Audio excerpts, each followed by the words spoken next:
दोस्तों, एक कहानी है राजस्थान के जोधपुर जिले की, जिसमें एक ऐसा रास्ता है जिसे मौत का रास्ता कहा जाता है।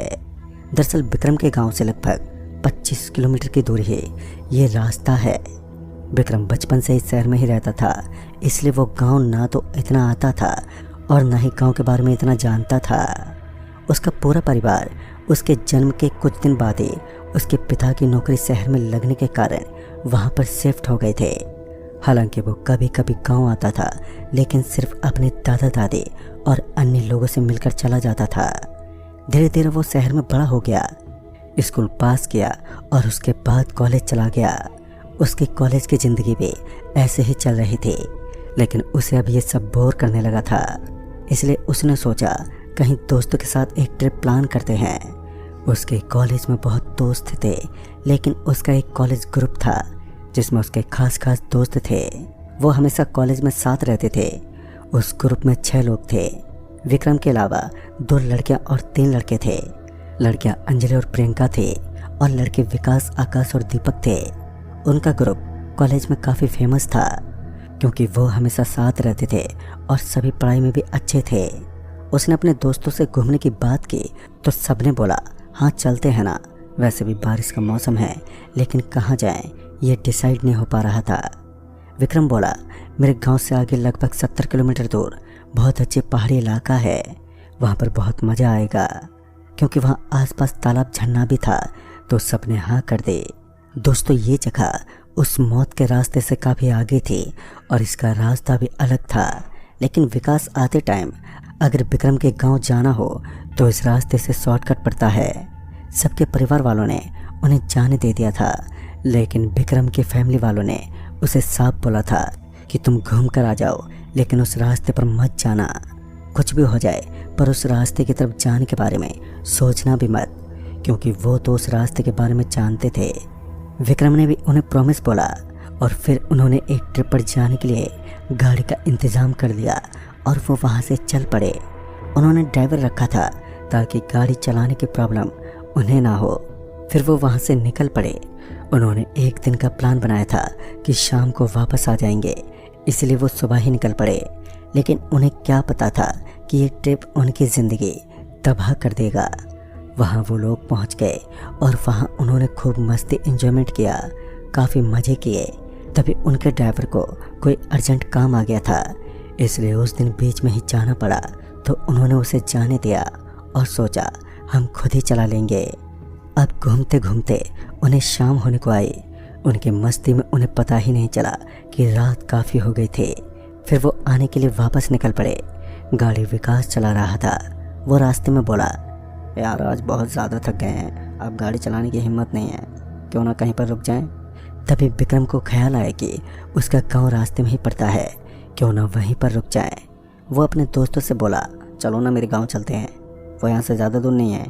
तो सभी दोस्त बोले हाँ हाँ चलते हैं, क्यों नहीं। तभी विकास ने कहा किस रास्ते से चलना है। अब उनके सामने 2 रास्ते थे।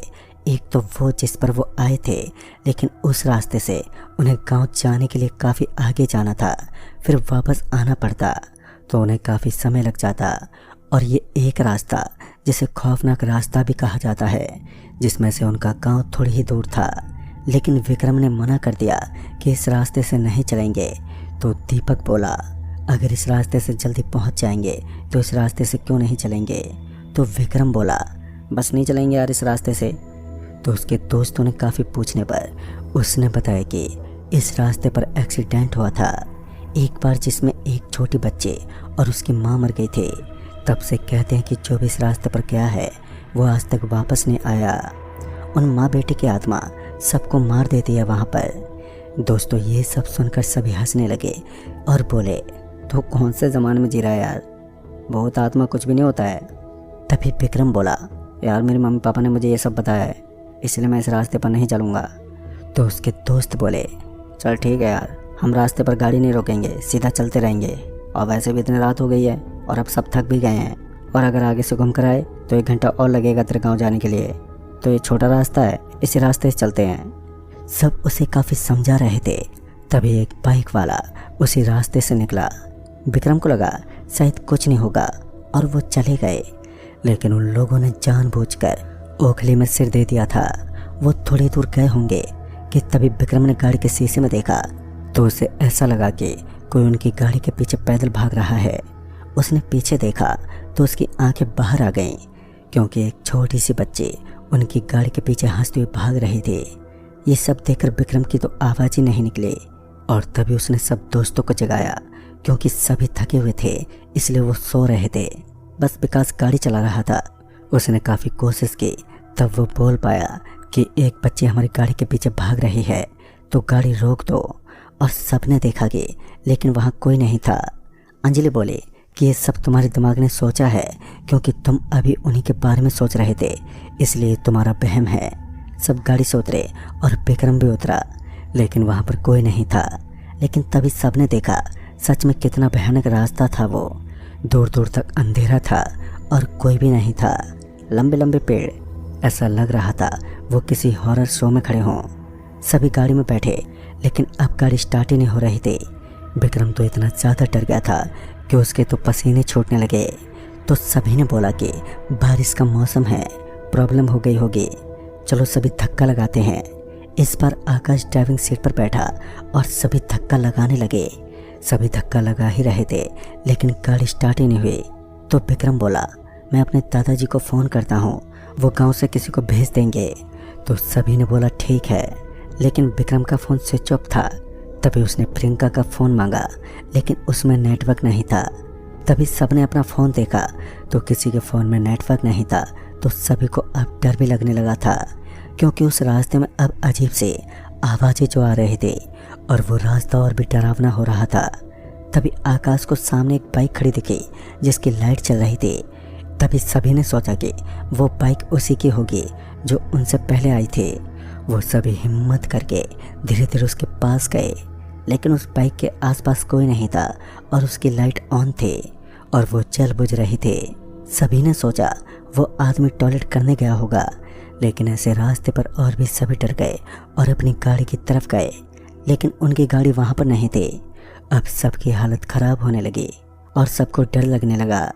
तभी उन सब ने देखा कि बाइक भी गायब हो गई है। तभी विक्रम की नज़र उस जंगल में पड़ी तो उसने देखा कि उनकी गाड़ी वहाँ है। उसने सबको बताया। सब उधर ही देखने लगे कि तभी उन सभी की चीख निकल गई। सब उधर उधर भागने लगे क्योंकि सामने वाले पेड़ के ऊपर उस बाइक वाले आदमी की लाश लटक रही थी। दीपक और प्रियंका डर के मारे वापस जिस रास्ते आए थे उसी रास्ते पर भागने लगे और विक्रम आकाश, विकास और अंजलि गांव वाले रास्ते की तरफ भागने लगे। तभी विकास ने देखा कि वो दोनों उस साइड गए हैं तो उसने सबको बोला और वो भी उस साइड भागने लगे। तभी उन सब ने देखा कि एक छोटी सी बच्ची हवा में उड़ रही है और उसके दोनों हाथों में, एक में प्रियंका और एक में दीपक लटक रहे हैं और वो दोनों बेहोश थे। उन सब की हालत पतले हो गई। डर के मारे वो सब काफ़ी डर गए और वो बच्ची अजीब सी हंसी हंस रही थी और उन्हें जंगल में ले गई और जंगल के अंदर जाते ही वो वहाँ से गायब हो गई।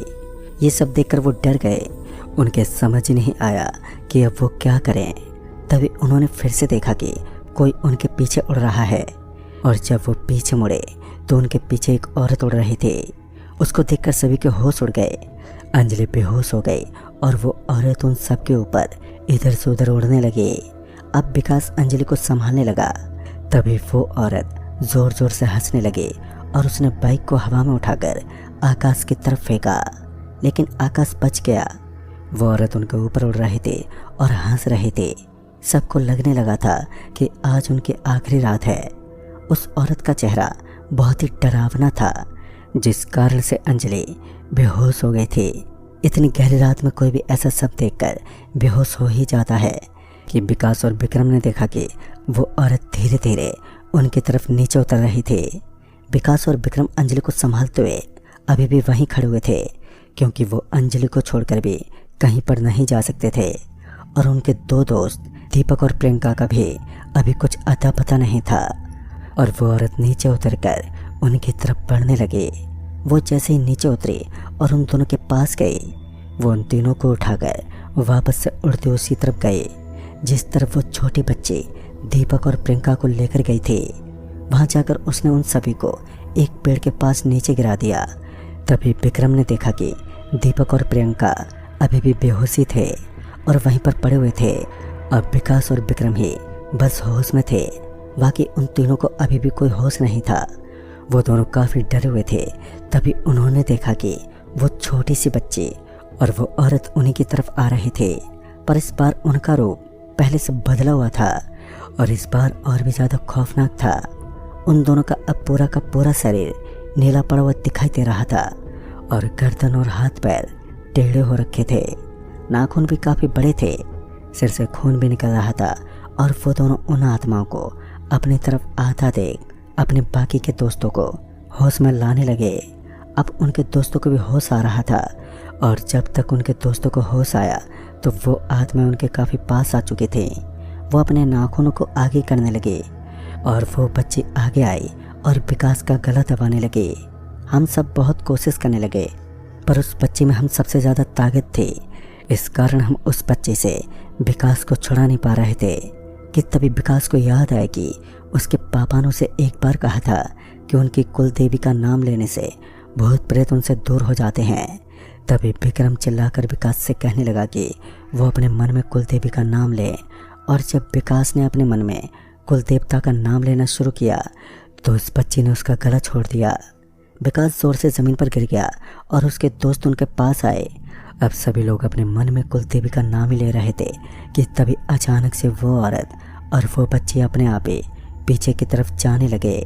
वो आगे आने की कोशिश कर रहे थे पर आगे की तरफ आ नहीं पा रहे थे और उन्हें ऐसे पीछे जाता देख वो सभी वहाँ से खड़े हुए और गांव की तरफ जाने लगे। फिर थोड़ी देर के बाद वो सही सलामत अपने गांव पहुँच गए और गांव के कुछ आदमी अपने खेत से वापस अपने घर आ रहे थे। तभी उन्होंने उन बच्चों को देखा और उनके पास गए और उनसे वो कहने लगी कि तुम इस रास्ते से बचकर कैसे आए हो।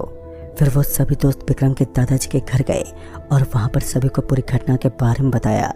तभी दादाजी ने उन्हें बताया कि उस गाड़ी के एक्सीडेंट के बाद उस रास्ते से गुजरने पर हर रोज़ कोई ना कोई अगले दिन मरा हुआ ही मिलता था, इसलिए काफ़ी सालों से उस रास्ते पर कोई नहीं गया और बहुत बार गांव वालों ने उन आत्माओं को भगाने की कोशिश भी की थी, लेकिन कुछ भी नहीं हुआ और अभी तक वो रास्ता आत्माओं के आतंक से भरा हुआ था। विक्रम और उसके दोस्त जो गाड़ी लेकर आए थे वो उसी जंगल में ही रह गए थे, इसलिए अगले दिन उसके दादाजी उन्हें अपनी गाड़ी में घर छोड़ने गए थे। उस रात वो सभी दोस्त तो बच गए थे, पर उस रास्ते का आतंक अभी भी खत्म नहीं हुआ था। वो आत्माएं आज भी उसी रास्ते पर घूमती है और इस कारण से वो रास्ता पूरी तरह से सुनसान रहता है। तो दोस्तों इस कहानी में बस इतना ही। तब तक के लिए बाय एंड टेक केयर।